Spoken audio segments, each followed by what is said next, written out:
এখানে অনেক শিক্ষক আজকে বিনা বেতনে না পেয়ে তারা চাকরি থেকে অবসর নিয়েছে, অনেকেই মারা গেছেন। তো আমাদের একটাই দাবি, যেহেতু পৃথিবীর কোনো ইতিহাসে কোথাও কোনো দেশে এই ধরনেরই নেই যারা কাজ করে কিন্তু পারিশ্রমিক পায় না।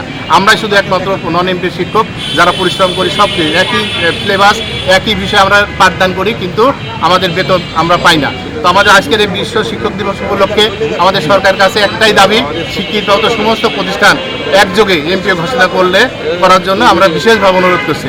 এই বলে আমি সারা বাংলাদেশ সহ পৃথিবীর সমস্ত ডক্টর ইউনূস স্যারের প্রতি আমাদের আকুল আবেদন। আমি একটি ছড়া বলবো, ছড়াটির নাম এমপিও। এমপিও বলে দিয়েছি স্লোগান, জালিম সরকার শুনেছে তাহা করিনি ওহাদা, সেই দুঃখে শোকে মোদের জীবন খান খান ইউনূস স্যার এমপিও দিয়ে আমাদের বাঁচান। আপনি হলেন ভালো মানুষ, অনেক জ্ঞানী গুণী, আপনার প্রশংসা সবার মুখে শুনি। আপনি যদি এমপি দিয়ে করেন একটু দয়া, চিরদিন আপনার প্রতি থাকবে মোদের মায়া। সত্যই স্যার কষ্টে আছি, শোনার কেহ নাই, ধুকে ধুকে কাটছে জীবন, কোথাও নাই ঠাই। তাই তো স্যার দয়া করে শোনেন মোদের কথা, এমপিও দিয়ে দিলে মোদের দূর হবে ব্যথা। তো আমাদের সংক্ষিপ্ত কথার মধ্যে আমাদের মনের কথাগুলি তুলে ধরেছি।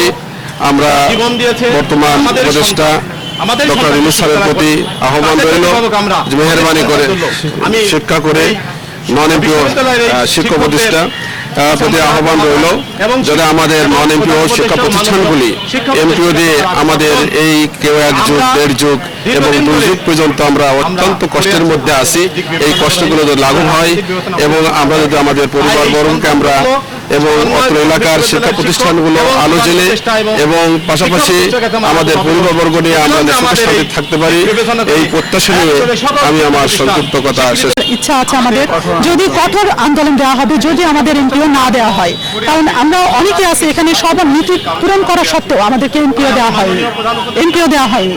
তো এখানে আমাদের বৈষম্য শিকার হয়েছি আমরা, এই বৈষম্যটাই আমরা মূলত মেটাতে চাই। আমাদের জানানো, আমাদের এই মাধ্যমে আন্দোলনের মাধ্যমে আমরা যদি না দেয়, আমরা আন্দোলনের মাধ্যমে আমরা সেটা দাবি দেওয়া আদায় করব। বেতনবিহীন অবস্থায় আছি, আমাদের শিক্ষক কর্মচারী তাদের পরিবার পরিজন নিয়ে অত্যন্ত দুঃখ কষ্টের সাথে দিনাতিপাত করতেছে।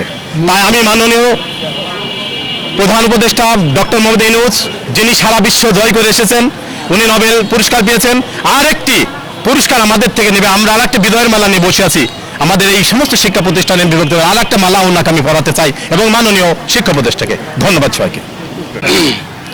বিশ্ব শিক্ষক দিবস 2024 সফল হোক, সার্থক হোক, সেই উপলক্ষে কুষ্টিয়া পাবলিক লাইব্রেরি চত্বরে স্বীকৃতিপ্রাপ্ত নন এমপিও শিক্ষা প্রতিষ্ঠান শিক্ষক কর্মচারী পরিষদ কুষ্টিয়া জেলা শাখার পক্ষ থেকে আমি প্রচার সম্পাদক মোহাম্মদ ওহিদুল হক, আমি অন্তর্বর্তীকালীন সরকারের শিক্ষা উপদেষ্টা, মাননীয় শিক্ষা উপদেষ্টা ও মাননীয় প্রধান উপদেষ্টা সহ সকল উপদেষ্টাদের বিনয়ের সাথে এবং বিনীতভাবে আহ্বান রাখব, আজকেই এই শিক্ষক দিবস উপলক্ষে ঘোষণা আসার দরকার ছিল।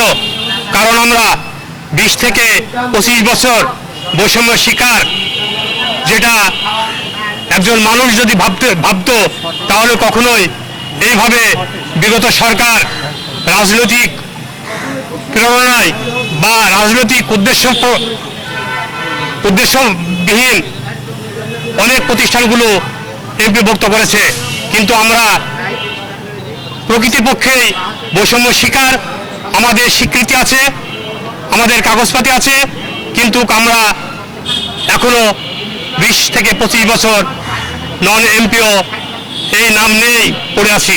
তাই আমি এই অন্তর্বর্তীকালীন সরকারের সকল উপদেষ্টাকে বিনয়ের সাথে আহ্বান করব, যেন অচিরেই আমাদের এই বৈষম্য দূর করে সকল স্বীকৃতিপ্রাপ্ত নন এমপিও প্রতিষ্ঠানগুলোকে এমপিভুক্ত করে, এই আশা ব্যক্ত রেখে আমি আমার বক্তব্য শেষ করছি। ধন্যবাদ।